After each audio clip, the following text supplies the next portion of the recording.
நம்மளுடைய பொதுப்பணித்துறை அமைச்சர் அவர்களுக்கு ஒரே இலக்கு தான், இந்த அரசு அவங்க ஆளுதாங்கன்னு நினைக்கல. அவரு நாங்க தான் ஆண்டு இருக்காங்க மாதிரி எங்களை குறை சொல்ல வேண்டும் என்ற அடிப்படையில் தான் அவருடைய செயல்பாடு இருக்கிறது. இல்ல நீங்க ஒன்னே நான் பதிவு பண்ண விரும்புகிறேன். நம்மளுடைய பொதுப்பணித்துறை அமைச்சர் கடந்த காலங்களில் எங்களோடு பயணித்த போது எங்கு பெட்டி தூக்குனார் என்பது உங்களுக்கு எல்லாத்துக்கும் நல்லா தெரியும். அதை விட்டுட்டு அவை குறிப்பில் இந்த வார்த்தை அவை குறிப்பில் நீக்கப்படுகிறது. இந்த வார்த்தை நீ பேச வேண்டாம், நான் நீக்கிட்டேன். அவை குறிப்பில் நீக்கப்படுகிறது, பதில் கிடையாது, உட்காருங்க. வேண்டாம் சொல்லி நான் தான் நீக்கிட்டேன்ல, உடனே நீக்கிட்டேன், உடனே உட்காருங்க. மாண்புமிகு பேரவைத் தலைவர் அவர்களே, இந்த அவையில் பேசிய பள்ளி கல்வித்துறை அமைச்சர் கடந்த திராவிட மாடல் ஆட்சி 2 ஆண்டு காலம் முடிவுற்ற போது அவரே எங்களுடைய முதல்வரை பாராட்டி சீராட்டி இப்படி ஒரு ஆட்சி உலகத்திலே நடக்கான்னு சொன்னாரு. மாண்புமிகு பொதுப்பணித்துறை ஆமா, இன்னைக்கு கூட அந்த ரீல்ஸ்ல போயிருக்கான். உட்காருங்க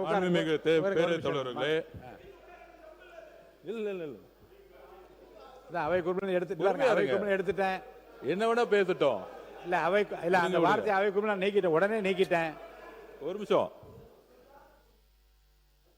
2015 இருந்து 2021 வரைக்கும் திமுகவில் நான் பணி செய்தவன், எல்லாருக்கும் தெரியும். 2014 திமுக 40 தொகுதி தோத்த நேரத்தில் நான் வேலை செய்ய வந்தவன். உங்களுடைய முன்னாள் முதலமைச்சர் மு.க. ஸ்டாலின் அவர்கள் கேட்டு பாருங்க, என்னுடைய வேலை எப்படி இருக்குன்னு அவருக்கு தெரியும். 21 என்னுடைய பணி என்னன்னு நீங்க சொல்ல ஆரம்பிச்சுக்கோங்க. அதனால இல்லைங்க, நான் இருந்த இடத்தில் யாருக்கும் துரோகம் செஞ்சது கிடையாது. உண்மையாக அண்ணாவுடைய கட்சின்னு தான் பணி செய்ய ஆரம்பிச்சேன். சமூக நீதிக்காக தேர்தல் வேலை செஞ்சவன் நான்.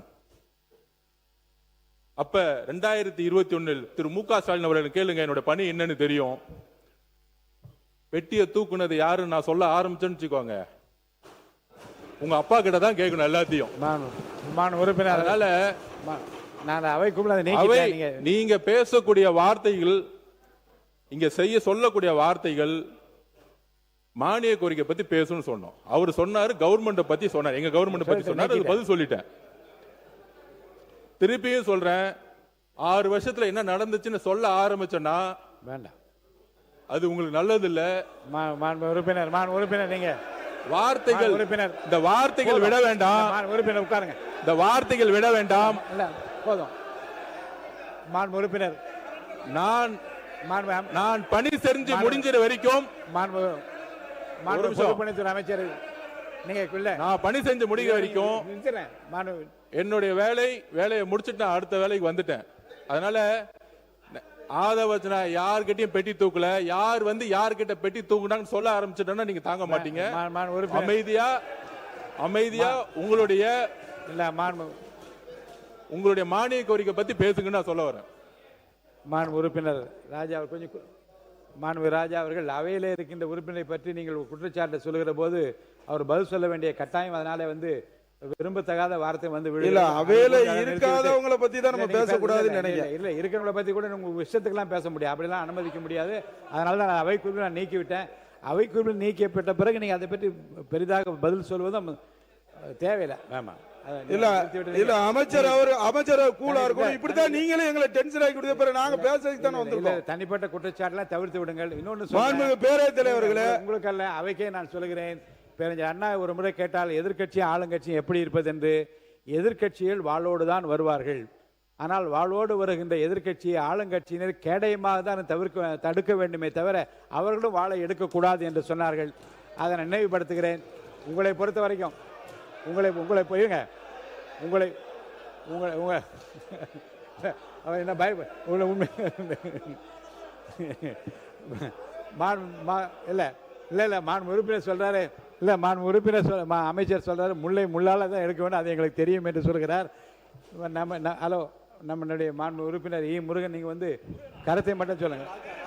ராஜா நீங்க வந்து உறுப்பினர் ராஜா அவர்கள் கருத்தை மட்டும் சொல்லுங்க. மாண்புமிகு பேரவைத் தலைவர்களே, இன்று நம்மளுடைய சமூக நீதித்துறை அமைச்சர் அவர்கள் இங்கு எதுவுமே செய்யவில்லை என்று பதிவிட்டார். கடந்த ஆட்சியில் அன்று உறுப்பினராக இருந்த விசிக கட்சி உறுப்பினர் அண்ணன் சிந்தனை செல்வன் அவர்கள் எங்கள் அரசை புகழ்ந்து புகழ்ந்து பேசுவார். அப்போம்லாம் நாங்க நினைச்சுக்கிட்டோம் இன்னைக்கு நம்ம சமுதாயத்தில் வந்து உயர்ந்த இடத்துல இருக்கோம், அண்ணன் அவர்களே அதை தெளிவுபடுத்திட்டாரு அப்படின்னு நாங்க ரொம்ப நம்பிக்கையோடு எங்கள் திட்டங்கள் மேலும் மேலும் சிறப்பாக செயல்பட்டு இருந்தோம். ஆனா இன்னைக்கு அமைச்சர் அவர்கள் அவருக்கு எதிராகவே, அவர் கட்சிக்கு எதிராகவே இன்று செயல்பட்டு கொண்டு இருக்கிறார். நாங்களும் 107 சீட்ல ஜெயிச்சிருந்து எங்களுக்கும் விசிகாவும் காங்கிரஸும் ஆதரவு கொடுக்காதுதான் நாங்களும் அமைச்சரை கொடுக்கத்தான் செய்வோம். இது எல்லா பக்கம் நியாயமான விஷயம் தான். இன்னைக்கு ஒன்றிய அரசு என்ன செஞ்சிருக்கோ அதைத்தான் இன்னைக்கு டிவிக்கு அரசு செய்து கொண்டு இருக்கிறது என்பதை நான் இங்கு பதிவு செய்கிறேன். அவை முன்னவர் மாண்பு பேரவைத் தலைவர் அவர்களே, மாண்பு உறுப்பினர்கள் பேசுகிற போது தனிப்பட்ட முறையிலே ஒரு பெயரை சொல்லுகிற போது தான் திருப்பி அதற்காக பதில் சொல்ல வேண்டி இருக்கிறது. நான் எங்களை பொறுத்தவரையிலும் தனிப்பட்ட முறையில் எந்த கருத்திலும் மற்றவருடைய மனம் புண்படுகின்ற அளவுக்கு இங்கே பேசவில்லை. கருத்துக்கள் சொல்றோம், கருத்துக்களுக்கு கருத்துக்கள் பரிமாற வேண்டுமே தவிர ஒவ்வொரு அமைச்சரையும் பற்றி நீங்கள் சொல்வது சரியாக இருக்காது. மாண்புமிகு சமநீதித்துறை அமைச்சர் அவர்கள். நான் வந்து திராவிட முன்னேற்ற கழக அரசு எதையும் செய்யலை அப்படிங்கிறது நான் எந்த இடத்துலையும் நான் சொல்லவே இல்லை. திரும்ப நீங்கள் ஒரு முறை பாருங்கள், நான் இந்த துறை சார்ந்த அறிவிப்புகள் மட்டும்தான் அறிவிச்சிருக்கிறேன். அப்போ அந்த அறிவிப்புகள் ஒட்டி தான் நான் பேசுகிறேன். இப்போ கூடுதலான செய்திகள் வந்ததுக்கு பிறகு தான் நம்ம பேசுகிறோம். இப்போ மாண்புமிகு எதிர்க்கட்சி தலைவர் அவர்கள் பேசும் பொழுது டிஏபி தொடர்பாக ஆதி திராவிடர் மற்றும் பழங்குடியினர் மேம்பாட்டு திட்டம் தொடர்பாக அவங்க பேசினாங்க. அந்த திட்டம் கொண்டு வருவதற்கு இதே அவையில் எங்களுடைய கட்சியினுடைய அன்றைய எங்களுடைய கட்சி தலைவராக இருந்த சிந்தனை செல்வன் அவர்கள் கேட்டதன் அடிப்படையில் தான் அந்த டிஏபி சட்டம், டெவலப்மெண்ட் ஆக்ஷன் பிளான் என்கிற சட்டம் கொண்டு வரப்பட்டது என்று எல்லோருக்குமே தெரியும். அந்த அடிப்படையில் தான் நாங்கள் இந்த ஆண்டு அதற்கான கூடுதலாக நிதியை ஒதுக்கி வேறு எங்கே நிதிக்கு போகக்கூடாது அப்படிங்கிற அடிப்படையில் நாங்கள் பண்ணியிருக்கிறோம். அதுபோல் புரட்சியாளர் அம்பேத்கர் அவருடைய பிறந்த நாளை சமத்துவ நாள் என்று அறிவிக்க வேண்டும் என்று கோரிக்கை விடுத்தது எங்களுடைய தலைவர் எழுச்சி தமிழர் தொல்காப்பியன் திருமாவளவன் அவர்கள் தான். அதேபோல் தந்தை பெரியார் அவருடைய பிறந்த நாளை நீங்கள் சமூக நீதி நாளாக அறிவிக்க வேண்டும் என்று கேட்டவரும் எங்களுடைய தலைவர் எழுச்சி தமிழர் தொல்காப்பியன் திருமாவளவன் அவர்கள். ஏன் இதை சொல்கிறோம்னா, நாங்கள் இதற்கான ஐடென்டிட்டியை, இதற்கான விதையை, இதற்கான ஒட்டுமொத்தமான அந்த அடையாளத்தை தூக்கி பிடிக்க வேண்டும் என்று நாங்கள் கேட்டோம், அறிவித்தார்கள். இதை நாங்கள் தவறுன்னு சொல்லலையே, எங்காவது குறை சொல்லியிருக்கிறோமா? இந்த அறிவிப்பு தொடர்பாக, சமூக நீதி தொடர்பாக ஆதி திராவிடர் மற்றும் பழங்குடியினருக்கான இந்த துறை சார்ந்து நாங்கள் அறிவித்த அறிவிப்புகள் குறித்து ஏதாவது குறை இருந்தால் நீங்கள் அதை சொல்லுங்க. நான் இது நீங்கள் பண்ணுனீங்க நாங்கள் பண்ணணும்னு சொல்ல வரல. ஆனால் குறிப்பாக ஆதி திராவிடர் மக்களை வைத்து அரசியல் செய்வதை நிறுத்துங்கள் என்பதை தான் நான் சொல்றேன். நான் நீங்க செய்றீங்க நாங்க செய்றீங்கன்னு சொல்வது எது அநாகரிகமானது என்பதை தான் நான் சுட்டி காட்டுறேன். நான் உட்கார் மாண்புமிகு எம்ஆர்கே பன்னீர்செல்வம் அவர்கள், மாண்புமிகு எம்ஆர்கே பன்னீர்செல்வம் அவர்கள் உட்கார். முடிங்க. மாண்புமிகு பேரவைத் தலைவர்களே, நீங்க அவர் பேசுறதா நீங்க பேசுற அவர் பேர் என்ன? அவர் பேர் என்ன பேரு? மான் உறுப்பினர் இல்லை, மான் உறுப்பினர் கதிரவன் நீங்களே பேசிருங்க. எம்ஆர்கே என்ன நீங்கள் மான் உறுப்பினர் உட்காருங்க, அவரோட பேசிட்டோம். உங்கள் சார்பாக அவரே பேசிட்டோம், உட்காருங்க. நீங்கள் உட்காருங்க. மான் உறுப்பினர் கதிரவன், அவர் பேர் என்ன? நீங்கள் குட்டி எங்க சுதாகர் கதிரவன் 2 பேரும் பேசுறதா எடுத்துக்கிறேன், நீங்கள் பேச வேண்டாம் அப்படின்னா. இல்லை, உங்களை பேச அனுமதிச்சிருக்கேன். இப்போ திரும்பி பாருங்க, உட்கார்றாரா பாருங்க. அப்போ என்ன அரசு குறை, எதிர்கட்சி குறை நீங்கள் பார்க்குறீங்களா? மாண்புமிகு பேரவைத் தலைவர்களே, மாண்புமிகு அமைச்சர் அவர்கள் கடந்த எங்களுடைய தலைவர் முதலமைச்சராக இருக்கும்பொழுது அவருடைய தலைவரும் திருமாவர்களும் அதேபோல் சிந்தனை செல்வம் இதே வன்னியரசோட வந்திருக்கார். எங்களுடைய முதல்வரை பாராட்டியிருக்கேன். அவர்களில் இந்த சமுதாயத்திற்கு என்னென்ன செய்ய வேண்டும் என்று அவருடைய ஆலோசனை பெற்று அவருடைய கோரிக்கைகளை வைத்து முன்வைத்து தான்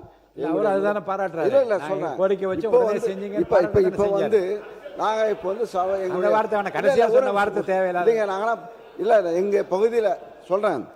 இப்போ சமூக நல்லிணக்கமாக நாங்கள்லாம் வாழ்ந்து கொண்டிருக்கின்றோம். ஆக அதுக்கு இப்போ ஒரு அமைச்சரான பிறகு அமைச்சர் வன்னியரசு அவர்கள் இப்போது வேற மாதிரியாக பேசுகிறார்கள். பேசட்டும். ஆக நாங்களாம் இணக்கமாக வாழ்ந்து கொண்டிருக்கிற சூழ்நிலையை கெடுக்க வேண்டாம்.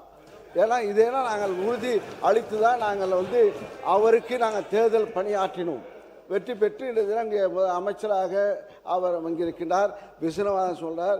இப்போ நாங்கள் காட்டுறோம், அவங்களுடைய ஊரில் குடிகாட்டில் அந்த சமுதாயத்தை சார்ந்தவர்கள் எல்லோரும் அந்த பகுதியில் எல்லோருக்கும் வீடு இருக்கிறது.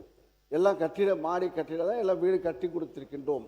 அவருக்கு தெரியாது, ஊரை விட்டு ரொம்ப நாளாக வந்து அது விஸ்வநாதன் குடியாடுல எல்லா வீடுகளுக்கும் அங்கே ஒரு உதாரணம் சொல்றேன். அதனால வந்து பொறுப்பறிந்து பேச வேண்டும், ஒரு இணக்கத்தை வாழ வேண்டும் என்பதற்கு நான் அந்த கருத்தில் எனக்கு கேட்டுக்கொள்கிறேன். அந்த கருத்தில் எனக்கு உடன்பாடு, இணக்கமான ஒரு சூழ்நிலை ஏற்படுத்த அந்த அவையின் நோக்கமாக இருக்க வேண்டும். அந்த வகையில் சமூக நீதித்துறை அமைச்சர் என்ன அதை சொல்ல வர்றார் அவர், மாண்பு அவை முன்னவர். பேரவைத் தலைவர் அவர்களே, இது தொடர்கதையாகவே இருந்து கொண்டிருக்க கூடாது. இதற்கு ஒரு முற்றுப்புள்ளி வைத்து உறுப்பினர் அவர்கள் மற்றவர்களை குறிப்பிட்டு பேசாமல் தன் உரையாற்றுமாறு கேட்டுக்கொள்கிறேன். உறுப்பினர் ராஜா, நீங்க முடிச்சிடலாம். இல்லை வேணாம் வேணாம், இல்லை போதானே, நிறைய பேசியா. மாண்புமிகு பேரவைத் தலைவர்களே, ஒரு சொல்லுங்க, என்ன சொல்லுங்க. கணேசன் அவர் சொல்லுங்க சார். அமைச்சர் பேரவைத் தலைவர் அவர்களே, நான் கான்ட்ரவர்சியா இல்லை. முதல்ல தாழ்த்தப்பட்ட மக்களுக்கு வீடு கட்ட வேண்டும் என்பதற்காக ஆதி திராவிடர் வீட்டு வசதி வளர்ச்சி மேம்பாட்டு கழகத்தை கொண்டு வந்தவர் டாக்டர் கலைஞர் அவர்கள் முதலமைச்சராக. இன்னொன்று, பிராமணர்கள், முதலியார், செட்டியார், நாயுடு, நாயக்கர், ஆதி திராவிடர்கள் என அனைத்து சமூக மக்களையும் ஒரே இடத்தில் வாழ வேண்டும் என்பதற்காக சமத்துவ திட்டத்தை கொண்டு வந்து சமத்துவத்தை உருவாக்கியவர். எல்லா ஜாதியினரும் ஒரே இடத்துல வாழணும்னு கொண்டு வந்த ஒரே தலைவர் தமிழ்நாட்டினுடைய முதலமைச்சராக இருந்த முத்தமிழ் கலைஞர் அவர்கள். ஆக எல்லாரும் ஒன்னா இருப்போம், ஜாதியை பற்றி பேசாத, மற்ற பேசுங்க.